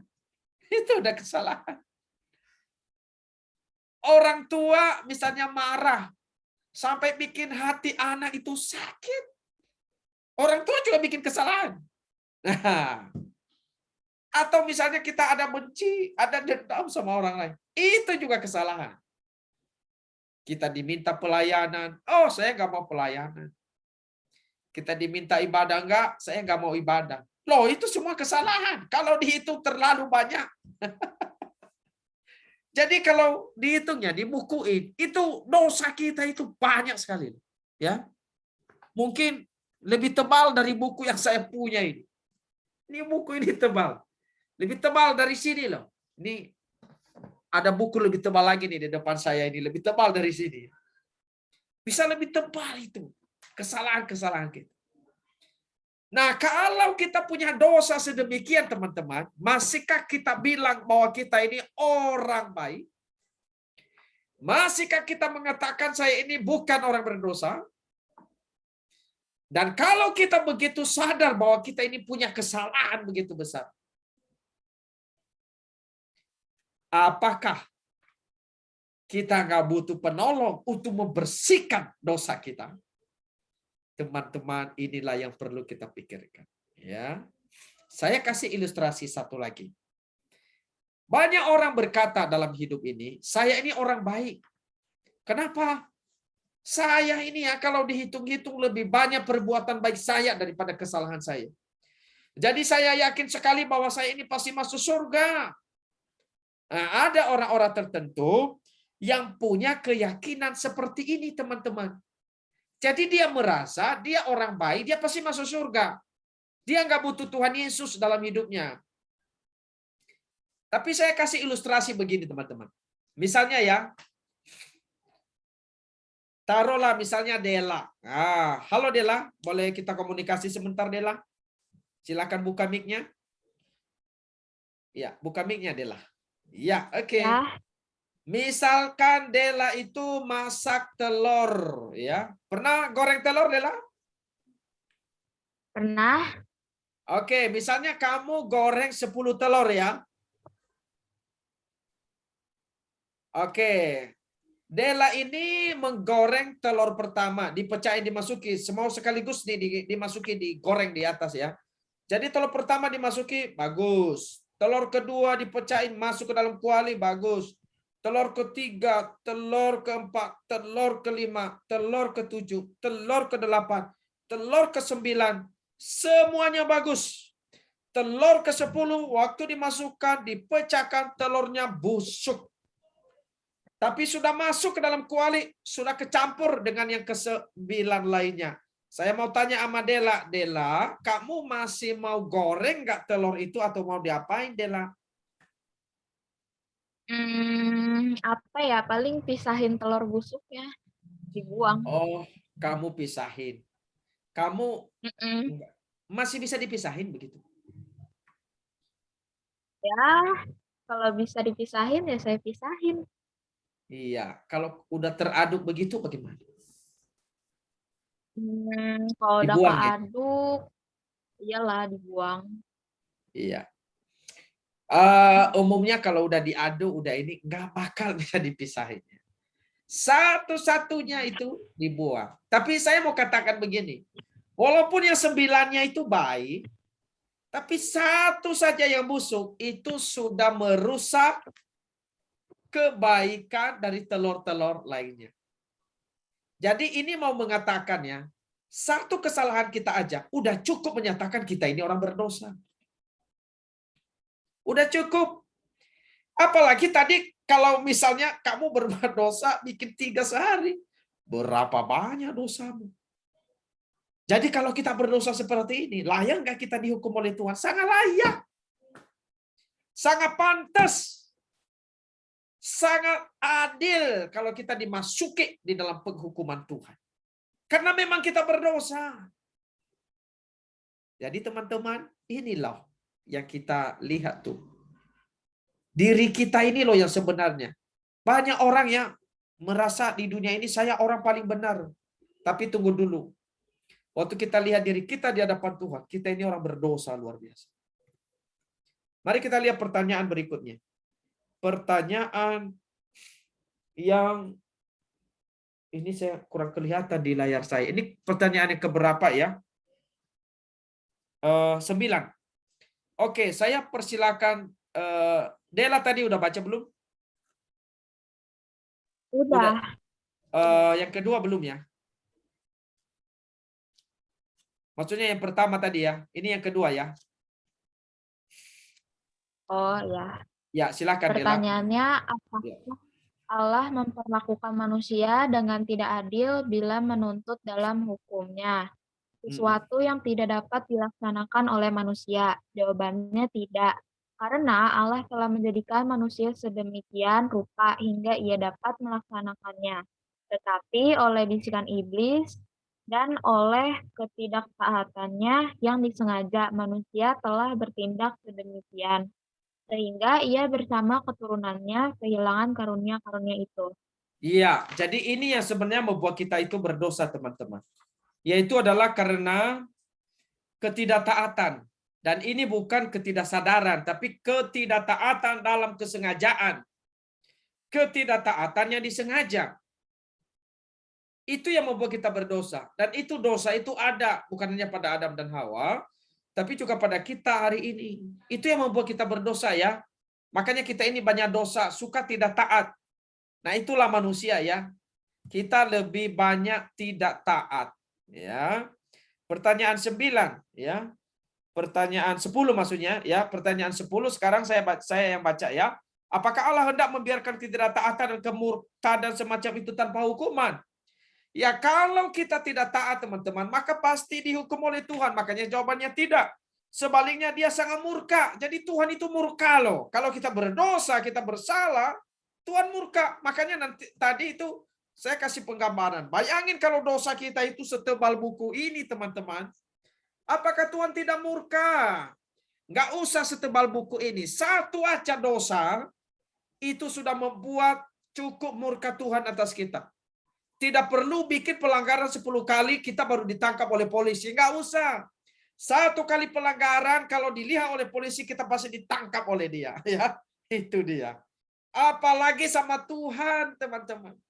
Nggak usah 10 pelanggaran, satu kesalahan saja. Kita sudah layak dihukum Tuhan. Dan berapa banyak kesalahan kita.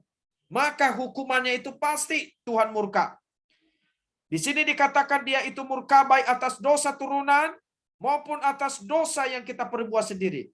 Dia hendak menghukumnya dengan hukuman yang adil, baik di dunia ini juga maupun di akhirat. Sebagaimana dia telah berfirman, terkutuklah orang yang tidak setia, melakukan segala sesuatu yang tertulis dalam kitab hukum Taurat. Jadi teman-teman, Tuhan tidak membiarkan.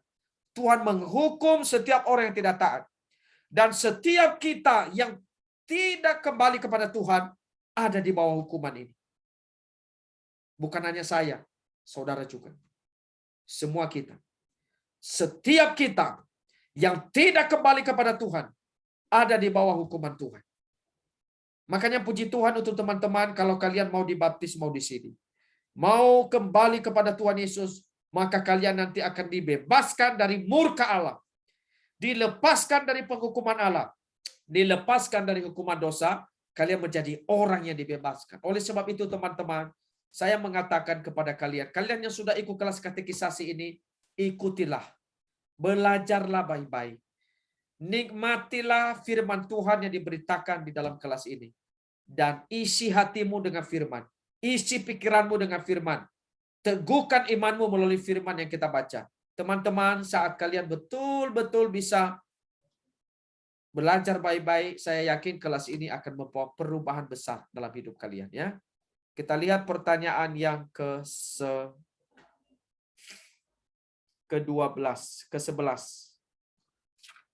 Pertanyaan yang ke-11. Oh iya, saya sudah sampai di pertanyaan terakhir, teman-teman. Ini pertanyaan terakhir.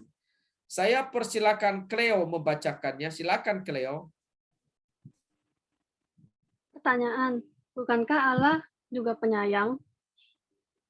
Jawaban, sungguh Allah itu penyayang.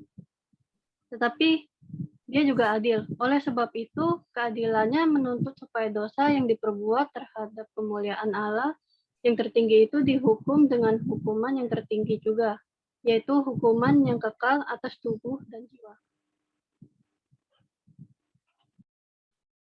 Oke. Coba perhatikan. Saya baca sekali lagi. Bukankah Allah juga penyayang? Ya betul ya jawabannya. Dia memang penyayang. Tetapi jangan salah, selain Allah itu kasih, dia juga adil. Di dalam keadilan, Allah tidak pernah membiarkan pelanggaran. Di dalam kasih sayang, Allah memberi pengampunan. Tapi di dalam keadilan, Allah menegakkan keadilan, menghukum mereka yang berdosa. Makanya di sini dikatakan oleh sebab itu keadilannya menuntut agar dosa yang diperbuat terhadap kemuliaan Allah yang tertinggi itu dihukum. Ya dihukum teman-teman. Tapi perhatikan hukumannya ini bukan hukuman biasa teman-teman.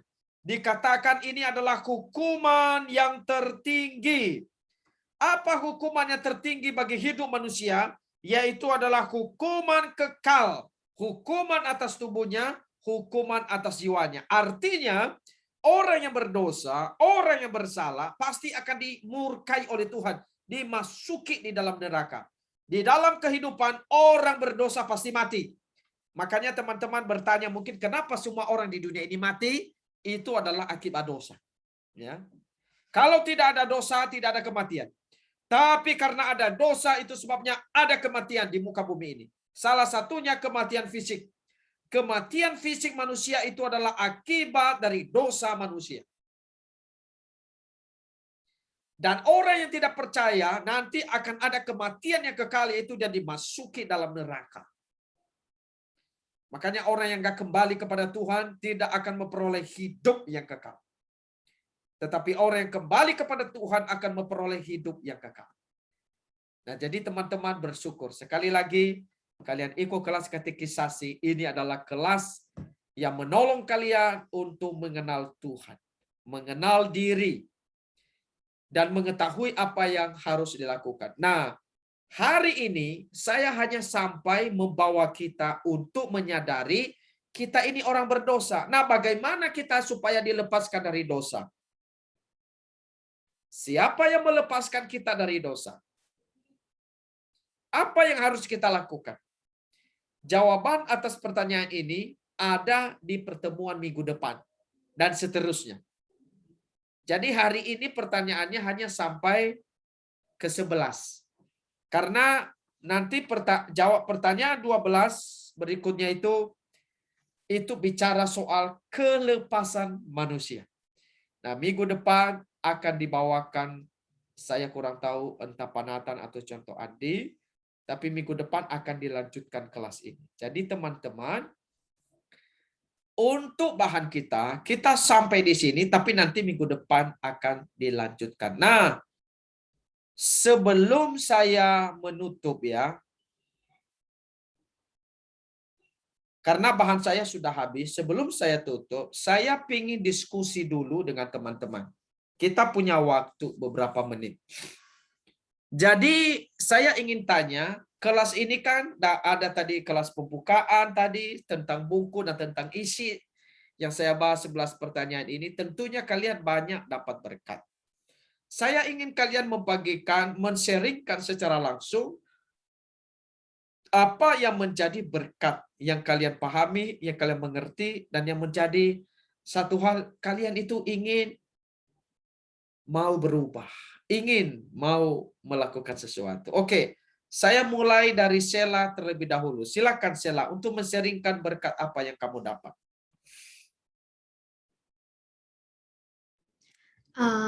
Hari ini dari kelas katekisasi hari ini aku jadi pengen lebih dekat sama Tuhan dan aku udah tahu tentang penghiburan.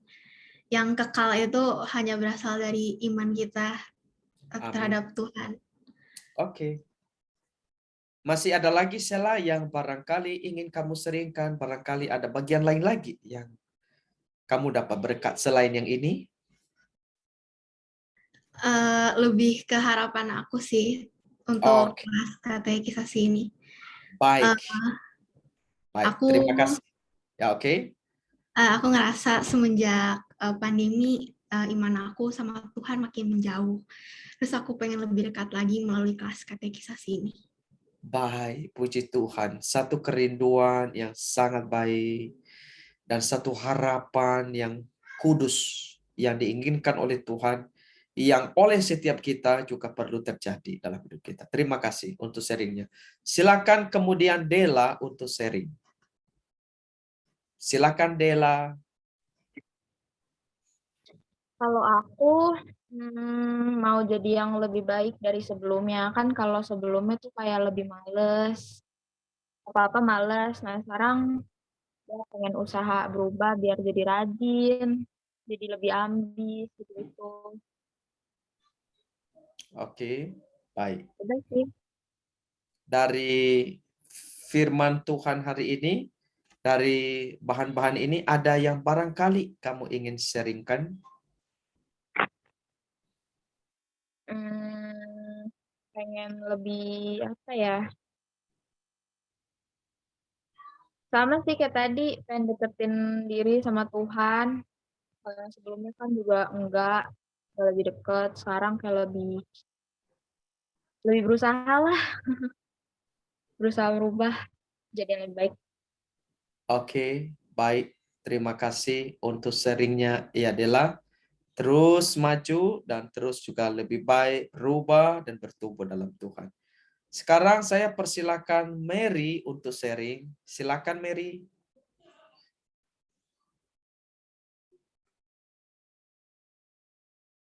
Mary, silakan. Iya.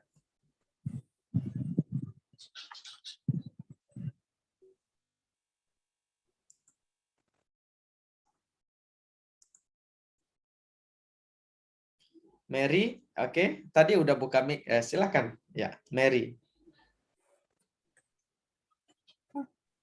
Ya, silakan Mary. Mic-nya mati. Nyalain lagi. Ya, oke. Suaranya nggak ada, Mary.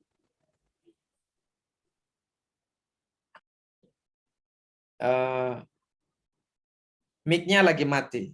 Ya, mic-mu mati. Silakan nyalain lagi. Iya, oke. Silakan ngomong. Pengen lebih dekat sama Tuhan lagi, Oke. sama lebih baik. Sama lebih baik ya, lebih dekat sama Tuhan, lebih baik. Apakah masih ada lagi yang lain selain itu?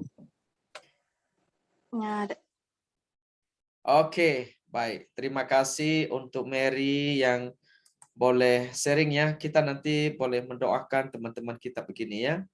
Sekarang saya lanjutkan kepada Cleo. Silahkan Cleo. Ya, kalau untuk aku itu ingin lebih dekat dengan Tuhan, ingin lebih mengenal mungkin. Ternyata tuh dosa kita tuh lebih banyak daripada yang kita pikirin gitu. Oke. Baik. Masih ada lagi? Enggak, itu aja.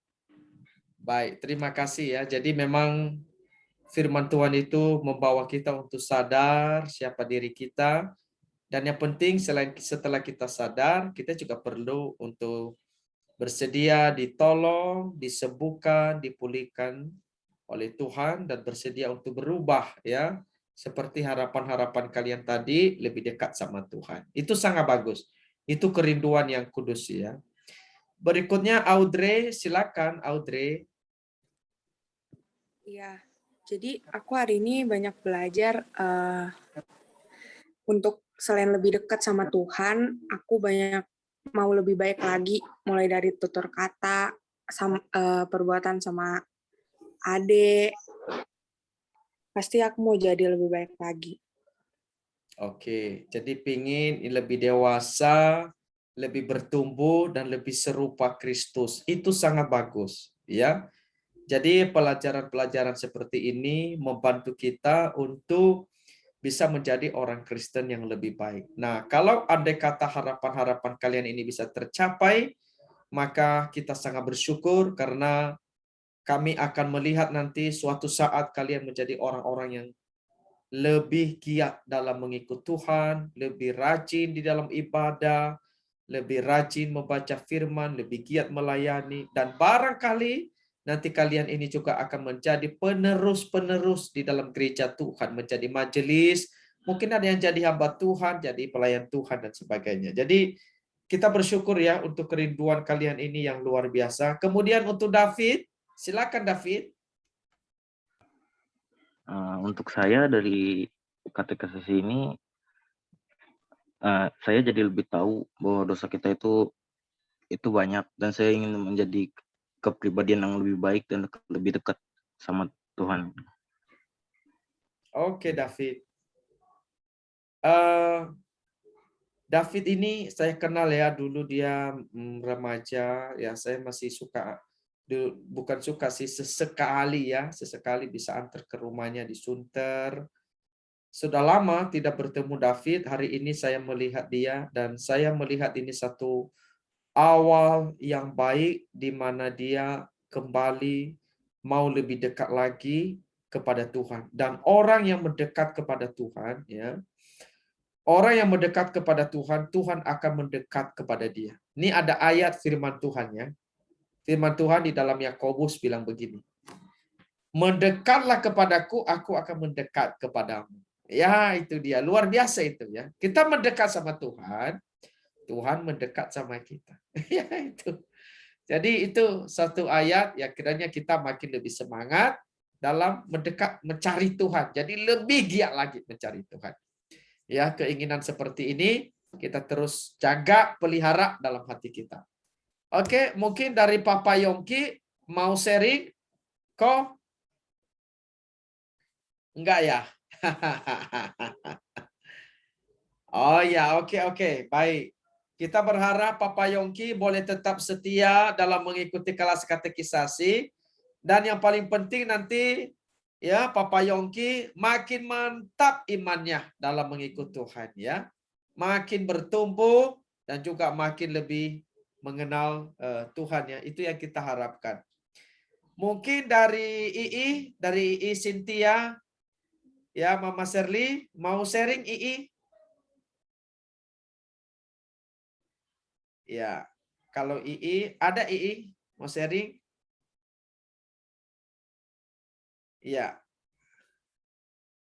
Kalau mau ngomong boleh buka mic-nya II.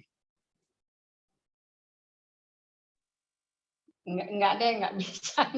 Oh ya. Oke. Baik. Gak apa-apa gak apa-apa. Oke.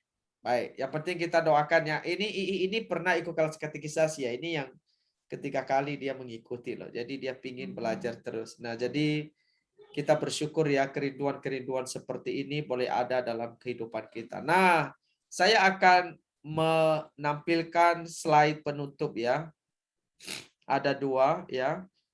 Jadi ini adalah kelompok kelas katekisasi. Jadi dalam kelas katekisasi ini nanti kita berharap bisa saling sharing ya. Jadi juga nanti kita bisa saling mendengar pergumulan masing-masing seperti tadi, kalau bisa kita catat ya pergumulan kita. Nah, saya pingin di kelas ini ada koordinatornya. Koordinator untuk mengingatkan kita ya, reminder anggota tiap hari baca Alkitab. Jadi kita itu pingin baca Alkitab setiap hari, teman-teman. Nanti di bawahnya saya kasih ya. Lalu reminder kita supaya hadir pertemuan berikutnya yang mengingatkan kita. Dan menolong anggota yang barangkali kesulitan. Nah, saya mau tanya teman-teman, siapa kira-kira yang rela jadi koordinator? Sekaligus nanti koordinator ini yang memberi absen buat kita. Jadi nanti di dalam grup dia akan mengabsen yang hadir hari ini, si ini. Nah, itu. Oke, saya mau tanya siapa yang kira-kira rela teman-teman jadi koordinatornya. Ini bagian pelayanan kurang lebih 3 bulan. Ya, sampai akhir minggu ke-4 November. Nah, ada teman-teman yang bersedia. Ini pelayanan nih, ini satu panggilan. Meskipun sederhana, tapi kita bisa menjadi saluran berkat bagi teman kita. Ya, melayani teman kita. Oke, saya persilakan. Ada yang rela? Nggak apa-apa. Langsung angkat tangan aja. Apakah ada?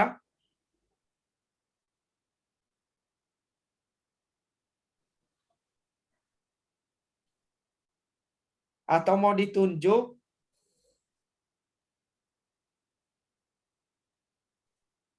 Oke, kalau tidak ada, saya minta ya kalian tulis di chat kita ini, kalian mau usulkan siapa? Yang paling banyak nama itu nanti yang terpilih. Silakan. Silakan di chat room. Tulis saja nama siapa yang jadi ketua kelas. Jadi itu nanti yang jadi ketua kelas kita ya, koordinator sih sebenarnya. Oke, silakan langsung di chat room ini. Saya nanti langsung lihat. Silakan teman-teman. Langsung chat namanya ya sekarang. Silakan di chat.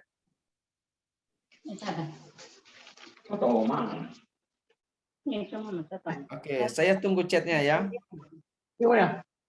Ayo langsung tulis aja namanya.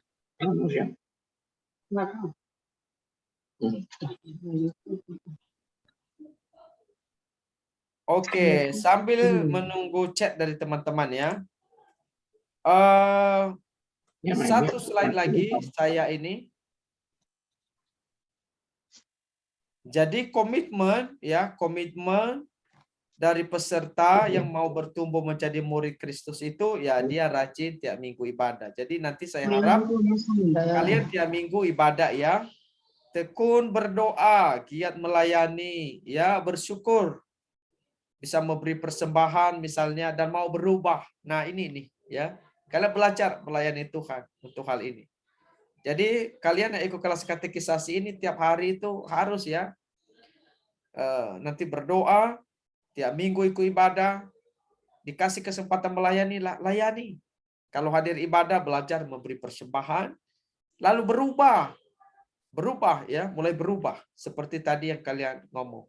Nah ini dia nih PR membaca Alkitab satu pasal satu hari, yaitu Yohanes 1 sampai 21. Jadi kurang lebih 21 hari mulai hari besok lah ya, Senin ya. Mulai besok Senin. Nah ini nanti koordinator mengingatkan kita hari ini baca Yohanes pasal 1, Selasa pasal 2, Rabu pasal 3 sampai 21 hari. Ini. Jadi baca Alkitab. Nah, saya udah selesai nih bahannya. Jadi teman-teman kita sekarang voting nih. Makanya perlu nih yang jadi koordinator kita. Ada yang bersedia yang rela jadi koordinator? Belum ada ya? Ayo di chat dulu, silakan di chat atau silakan buka mic-nya semua sekarang.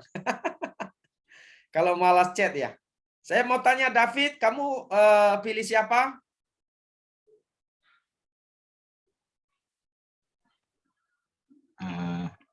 Sela mungkin. Siapa? Sela. Sela. Oke, Cleo pilih siapa? Tadi sebenarnya sih pingin nulis Sela. Oke. Audrey pilih siapa? Dela. Dela. Oke. Mary pilih siapa? Sela. Oke, Dela pilih siapa?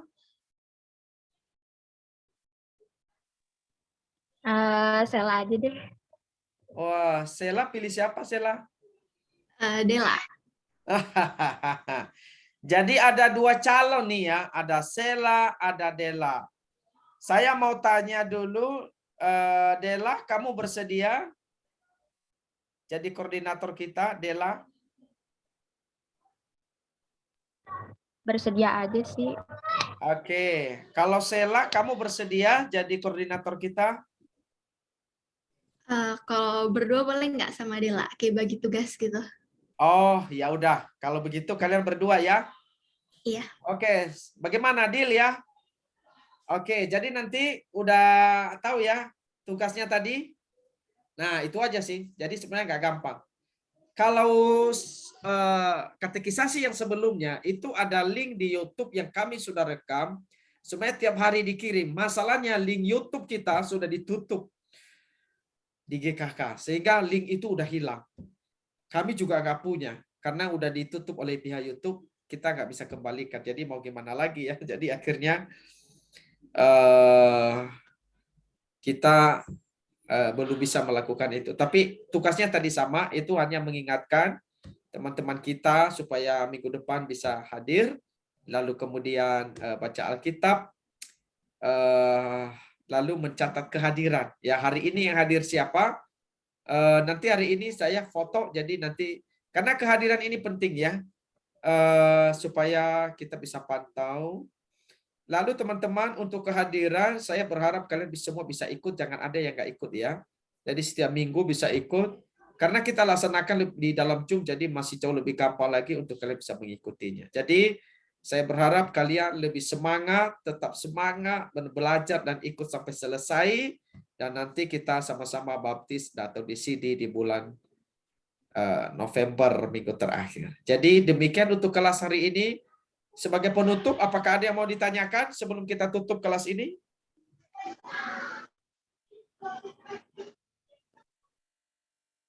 Ada yang mau bertanya? Oke, nggak ada ya. Kalau tidak ada, kita akan menutup kelas ini di dalam doa. Saya meminta Sela untuk berdoa penutup bagi kita. Silakan, Sela. Teman-teman, mari kita semua berdoa. Tuhan Yesus, terima kasih Tuhan atas segala berkat yang telah Kau berikan kepada kami sampai hari ini. Kami telah selesai melaksanakan kelas katekisasi perdana kami. Terima kasih Tuhan karena Kau telah membimbing kelas ini dari awal, pertengahan, hingga akhirnya. Meski kami terhalang ruang ini Tuhan, tapi kami tahu bahwa berkat-Mu, Roh Kudus-Mu akan selalu tercurah bagi kami semua ini. Terima kasih Tuhan. Dalam nama Tuhan Yesus kami telah berdoa dan mengucap syukur. Haleluya. Amin. Amin. Baik, sebelum kita